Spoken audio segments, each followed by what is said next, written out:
Hello and welcome to the RealTime Fantasy Sports Show. I'm Jeff Paur, senior writer with RealTime Fantasy Sports. I'm joined by my son, Henry Paur, once again. Thanks for coming on, Henry. Yeah, no problem. Henry, it is time for hot plays, fades, and sleepers for Week 14 of the fantasy football season. 6 teams on a bye. It's a crucial week of games. A lot of people are either in the last week of the regular season or they're starting their playoffs or maybe the second last week. I don't know. It's a big week of games, though, regardless. And 6 teams are on a bye. Yeah, it's big. It's crucial, especially if most of these playoff teams probably have some of these Ravens players, and they're on a bye this week. If you're starting playoffs and you're out Lamar, Henry, or Zay Flowers, even Mark Andrews, that's a tough loss this week. It is. It's tough to make up those players. As I mentioned before, though, it is crucial to be a proactive owner. If you knew these buys were coming up, make sure you have a replacement on your bench and be proactive about it. Just a lesson to learn if you didn't do that this year, because it could end up biting you, because there's a lot of activity on the waiver wire this week with Isaac Guriendo. A lot of people are going heavy for him, but if you didn't get him and you have Derrick Henry on a bye, and you could be in trouble. So on a bye, Baltimore Ravens, Denver Broncos, Houston Texans, Indianapolis Colts, New England Patriots, and Washington Commanders. So that are 4, 8, and 5 teams that all have really good players. It's going to be challenging, to say the least. Yeah, a lot of people are battling these bye weeks. I think mostly every player is going to have at least somebody from one of these teams dealing with this, so it's going to be a tough week. But we're here to help. We're going to give you 4 hot plays, 3 fades, and 2 sleepers for Week 14. We're going to start it with hot plays. We're going to do each position at the hot play category here, and we're going to start with QB, Henry, and I'll let you go first. Yeah, I have Kyler Murray versus Seattle. I know the last time I played him wasn't the best outing in the world, especially for the whole offense, but I think now they have a read of what they're going to see, and they're going to be at home in this one. Kyler Murray looked better last week against Minnesota. I know he had a couple turnovers, but I think he only had 1 touchdown and still put up 19 fantasy points. I expect those numbers to increase. Seattle's defense looks a little more vulnerable. They're healthy, Arizona. I think Trey McBride also gets in the end zone finally this week, but Kyler Murray, he has not scored, and he's second overall in fantasy tight end scoring. It's pretty impressive. Crazy. Yeah, it's impressive. So I think Kyler Murray has a great week in this one against Seattle after seeing them once. So I'm going to go Kyler Murray this week. I like Tua Tagovailoa, QB with the Miami Dolphins. Tua, I think he's playing his best football this season right now. He has 2 straight 300-yard games, 26-plus fantasy points, 3 straight games. The Jets have allowed at least 25 points, 3 straight games, and 5 of 6 games. This defense has not been good lately. I know the pass defense has been good in the past for them, but it's not playing very well right now. I think Tua is a great play in this matchup.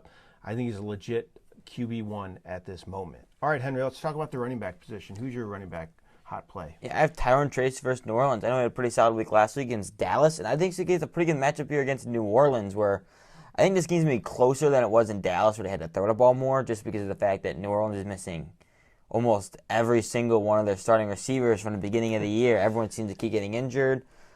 So I think this helps the Giants maybe get up on a lead in this one and run the ball. I know they had Drew Lock at QB, but very bad against the run New Orleans. They just had Kyron and Blake Corum both have very solid days against them. So I think Tyron Trace is a great start in this one against New Orleans. I like Chase Brown of the Cincinnati Bengals. Brown continues to produce just big numbers for fantasy teams. He has 19-plus fantasy points, 4 straight games, has 90-plus total yards, all 4 of those games as well. He's also finding the end zone on a regular basis. He has scored touchdowns 4 of 5 games. I think he's going to have a huge game this week against Dallas. They've allowed 140-plus rushing yards 3 or 4 games, and also the 8th most fantasy points to running backs. All right, let's talk about the receiver position. Who's your hot play there? I have Calvin Ridley versus Jacksonville. Jacksonville seems to be a key opponent factor when we're picking these players, because they might be the worst in the league against the pass. It looks terrible. Titans' offense, especially throwing the ball, has looked better these last couple of weeks. Ridley's gone over 70 yards in 4 of his last 5. Great matchup this week. I know last week was a down week, but I think the game script kind of affected that, being down 28-0 pretty quick. They kind of just didn't know what to do, so they kind of laid back, I think, a little bit. Lattimore's playing on that against Jacksonville, so I think Ridley gets back to what he's been doing and has a great week against Jacksonville. I like Jacoby Myers of the Las Vegas Raiders. He is another receiver that's just racking up the looks right now. Since taking over as the number 1 option for the Raiders passing game at the receiver position. He has at least 11 targets, 3 or 4 games, 15-plus fantasy points, 4 or 5 games. I think he's a legit number one starter at this point, a low-end number one with the way he's producing. I think he's going to do it again this week against Tampa. They're 12th against the run compared to 30th against the pass. They also allow the 6th most fantasy points to receivers. Myers is a great play in this one. All right, Henry, let's talk about tight end position before we move on. Yeah, I have Kate Otten. I know he hasn't been the best since Mike Evans has returned, but he's a great matchup against Vegas this week. I think they're going to have to use more than just Evans if they want to use his passing attack better. I think that showed last week when they kind of played really close with Carolina. It seemed they only used Evans. So I think this week they're going to have to use someone else. I think Otten's going to have to get involved more. And we saw what he had done without Evans. He had some monster games. I think he has a very solid one against Vegas and a great matchup this week. I like David Njoku of the Cleveland Browns. He was targeted a season-high 17 times last week, had 9 catches for 52 yards and 2 touchdowns. I know he dropped some easy passes, but he makes some circus catches as well. He's been really good since Jameis Winston has taken over as a starter. He scored a season-high 26.2 fantasy points in that game last week. He has 9 receptions, 2 of his last 3 games. He has at least 5 catches, 6 of 7 games as well. Against the Steelers this week. They were just involved in a shootout game last week. I think Njoku's going to get a lot of work again in this matchup. Browns can't run the ball. They have to throw it. Njoku's going to get a ton of work. All right, Henry, let's talk about sits. Some guys we're not too high on this week. I know it's kind of tough with 6 teams on a bye for a lot of owners out there, so you might not want to sit some players that are kind of marquee, but who's your sits for this week? Give me your first one. I'll start with Garrett Wilson versus Miami. He hasn't been very good coming out of a bye. He had another poor week against Seattle.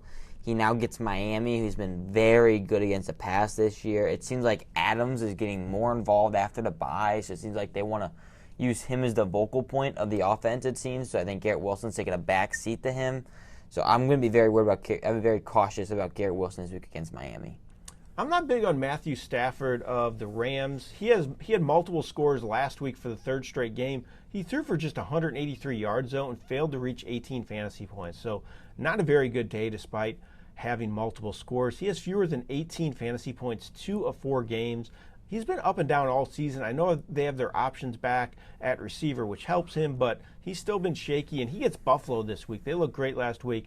I know it was a terrible game played in the snow, so it kind of impacted things, obviously. But still, Buffalo, very good pass defense. They've allowed the 4th fewest fantasy points to quarterbacks and have allowed fewer than 200 passing yards 2 straight games. All right, give me another one of your fades for this week, Henry. I have Rico Dowdle. I know he's coming off his best game of the year against New York, but he gets Cincy this week in a game where I think he's going to have a bad game script for him. I think Cincinnati gets up big in this one with their high-powered offense against Dallas' defenses look good at times and poor at other times. So I think they're going to get up. I think it's going to be tough for them to run the ball for Dallas. So I don't know about Dowdle's work, and we've seen what Cooper Rush likes to do when he throws the ball. So it seems like he's going to do that more in this one. I worry about that entire offense. So I'm going to stay away from Rico Dowdle on this one. I'll give you a running back as well that I'm not big on this week. He's actually been good most of the season. It's Chuba Hubbard. He played most of the snaps. He played the most snaps of any Panthers back once again last week. But rookie Jonathan Brooks got more playing time. Played a season-high 21% of the snaps. So they're starting to use him more. Hubbard's had ball security issues. Lost that fumble in overtime, which led to the game-winning score for the Bucs in that game. And Panthers were going to win that game. They were going down there to score, and Hubbard fumbled. And he was really distraught after the game because of that. But I think his workload could get reduced a little bit going forward. And now he gets the Eagles this week.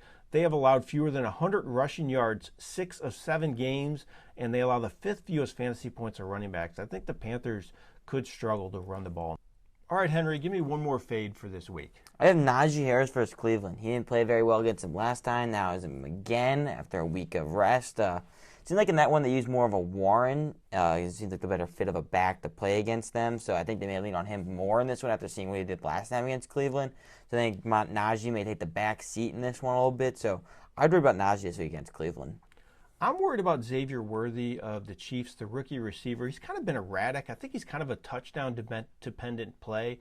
He is capable of a big game any given week, but he has fewer than double-digit fantasy points 3 of 5 games, and he's yet to reach 75 receiving yards in a game this year. So I think he's going to have a down game this week against the Chargers.